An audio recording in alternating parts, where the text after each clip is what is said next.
कई लोग सवाल करते हैं, वो ये कहते हैं कि भगवान बुद्ध को क्यों मानते हो, वो तो हिंदू हैं।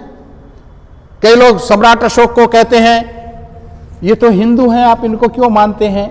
देखिए, समाज में जो प्रचार चलता है साहित्यकारों का, वो प्रचार नहीं होता, वो षड्यंत्र होता है।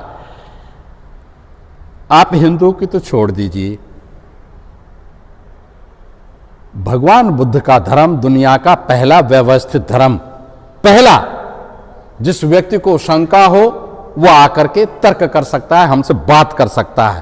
पहला धर्म दुनिया का बौद्ध धर्म, जितने भी धर्म निकले वो सारे के सारे बौद्ध धर्म से निकले और बौद्ध धर्म के बाद के हैं, बहुत बाद के हैं।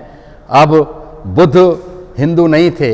एक जो इस देश के राष्ट्रपति हुए हैं, डॉक्टर सर्वपल्ली डॉक्टर राधाकृष्णन, उन्होंने एक जगह लिखा था अपनी किताब में कि बुद्ध हिंदू पैदा हुए और बुद्ध हिंदू ही मर गए। ये बात बाबा साहेब डॉक्टर अंबेडकर के जीवन की है।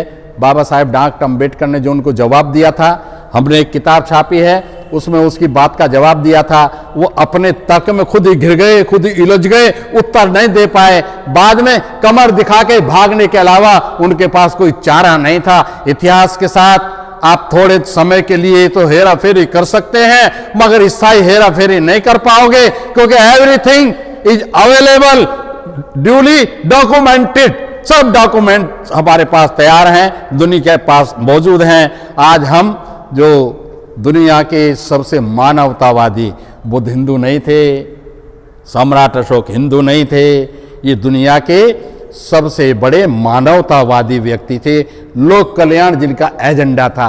हिंदू धर्म तो जो सम्राट अशोक की 7वीं पीढ़ी के बृहदत्त मौर्य, जो इनके पोते हुए हैं, उनकी हत्या के बाद इस देश में जो रचना रची गई उसमें से निकल के आते हैं।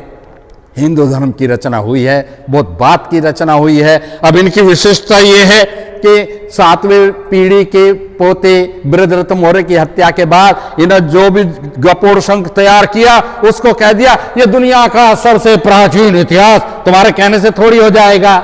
संस्कृत को कहा जाता है पाली से पुरानी भाषा, मगर पाली का प्रभाव संस्कृत पर क्यों दिखता है, संस्कृत का प्रभाव पाली पर क्यों नहीं दिखता, प्रकृत पर क्यों नहीं दिखता। ये कुछ ऐसी पहेलियां हैं, यदि अब हमारे बच्चे अध्ययन नहीं करेंगे तो उसमें फंस जाते हैं। इसलिए किताबों से नाता जोड़ लो।